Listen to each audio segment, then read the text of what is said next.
Секс жуулчлал.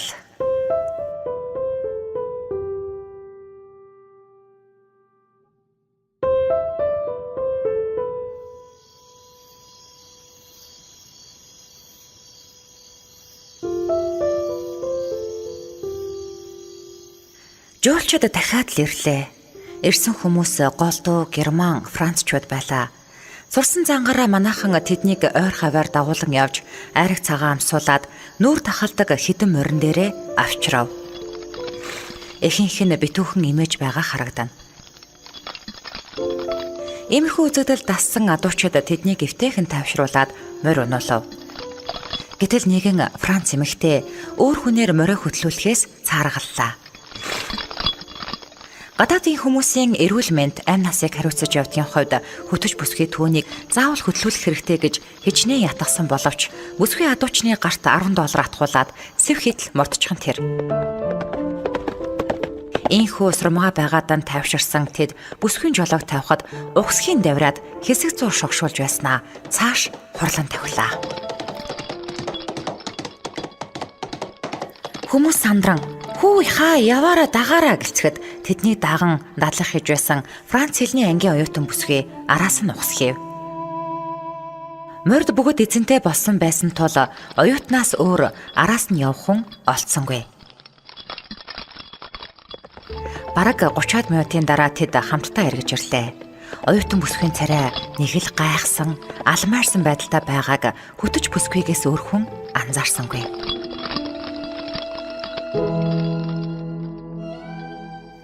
Франц эмэгтэй харин их л сэтгэл хангалуун байдалтай, царай нь нэг л тайван инхри болсон харагдана. Түүний эрүү сарвал байгааг хараад тайвширсан хүмүүс дараагийнхаа ажилд орлоо.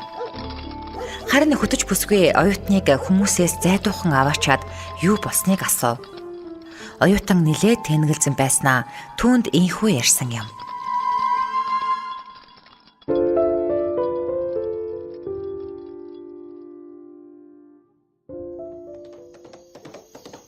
Франц эмэгтэй моринд тун гарамгаа нэгэн аж. Тэр оюутан охинд гүйцэгдэхгүй гэсэн мэт авхисаар бургас руу шурган орчээ. Оюутан охин бүсгийн араас явсаар чимээ гарсан зүг рүү дөхөөд бургасны мөчрийг зөвхөн харуул бүсгүй морины нуруун дээр гэдгэлсэн хотолцож үсээ зулгаан догшорч байх нь тэр.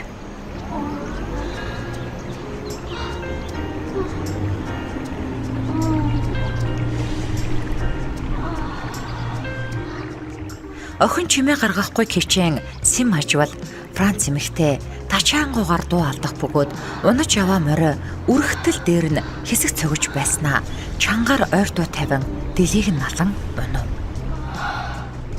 Тэр яг л дур тавьж байгаа хүн шиг харагдана.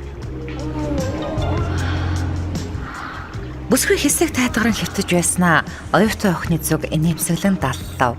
Тэгээд хажууханд хорж унах голын зүг дэгдэн очиод түрээтэй гутлаа тайлан шидлээд дотоочтойгоо усанд орлоо. Охин хэдийгээр 19 нас хүрсэн боловч эмэгтэй хүн эр хөнгүүгээр таашаал авч болдог талаар тодорхой мэдлэггүй тул бүсгийн үйлдэл бүхнийг алмаар өвшөртөн.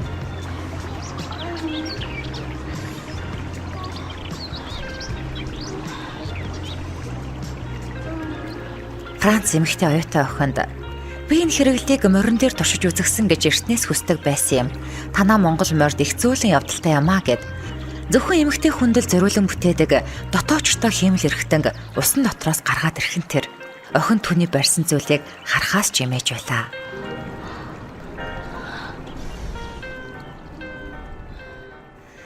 Энэ яриаг сонсоод хөтөж Франц эмэгтэйг хараанаасаа салгасангүй. Хэд хоногийн дараа Франц хадагтай хөтөж бүсгүйгээс нэгэн зүйлийг аминчлан гуйлаа. Тэр жинхэнэ хөдөөгийн залуутай танилцахыг хүсэж байгаагаа илэрхийлв. Хөтөч энэ бол боломжгүй зүйл гэж ойлгуулахыг хичээсэн ч түүний нүд докторгүй гялалцахын зэрэгцээ сансандаа хүрэх гэж маш их хүсэж байгаа нэлт.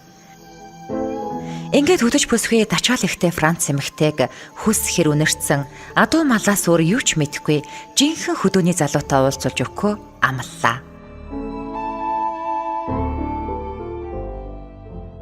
Тэднийг буцахын өмнөх өдөр бараан царайтай хэсэг ус ирэв.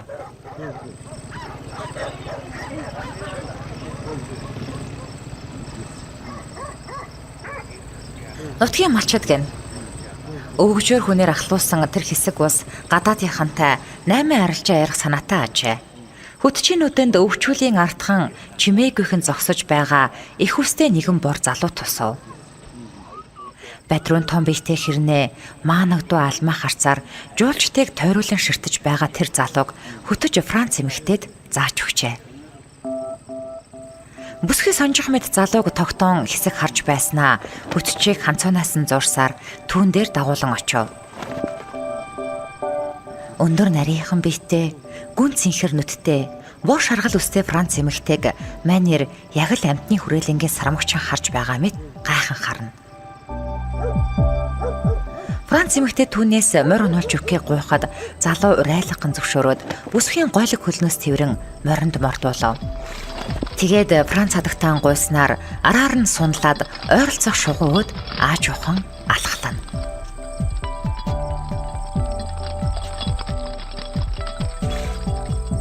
Эренцэн анх удаа гадаадын хүнийг ийм ойрхоноос харж байгаа тул бүх зүйл их сонирн байлаа. Бүсгүй монгол хэл мэдэхгүй ч түүний хүрэнтэж харалсан гар дээрээс урт хуруунуудаараа тас атхан жолоог давхар бариад айсан мэт байдгаараа чичрэх ажээ. Эренцэн бүсгийг унагчгүй хичээн бүсэлхийгээр нь тас тврээд шанхнаас нь сэвэлзэх сайхан үнэрээр цээж дүүрэн амьсгалана. Бүсгийн хүн ийм үнэртэй байдгийг тэр сая л ойлгох шиг болов.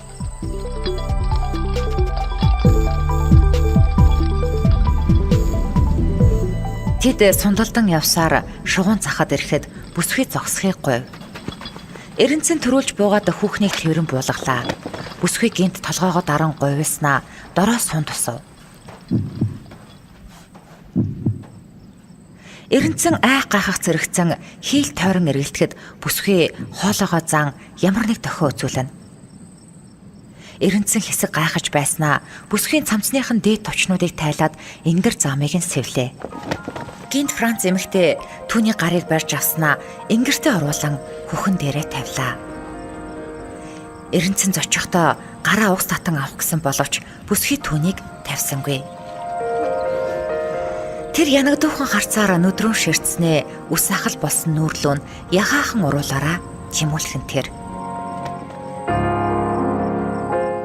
Энэ яваа насандаа нэг л бүсгүйгээс өөр эмэгтэйд ойртож үзээгүй Эренцэн хэсэг алмаар нь сууснаа хүүхний айсыг дагаж уруул дээрээс нь ив хавгийнхан өнөрлөн өнсөв. Гэтэл бүсгүй аман дотор нь хилээ гүнзгий шургуулснаа сонин чимээ гарган уйхалж эхлэв. Яагаад ч юм Эренцэнд энэ чимээ ер бусын мэдрэмж төрүүлж тэр нэг л мэдгэд дээлийнхээ хормоог шуугаад бүсгийн ханаж цададгүй ухаан ягаа өргөөрөө хүч заан явж орчихсон байлаа. Бүсгүй дуу тавин уйхалсаар залуугийн урт үснээс үхтэн ямар нэгэн ойлгохдгүй хэлээр зогсоо зайг өгүүлэхэд Эренцэн яг л гүүн дээр харааж байгаа азраг мэт түүнийг эвдэж хэмгэлэх нь холгүй зүтгүүлсээр л байлаа.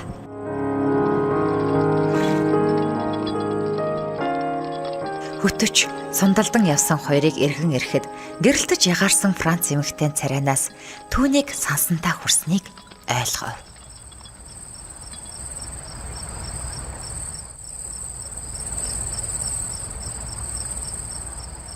Халуун хүнжил сувг. Subscribe дараад олон сонирхолтой өгүүлэг сонсоорой.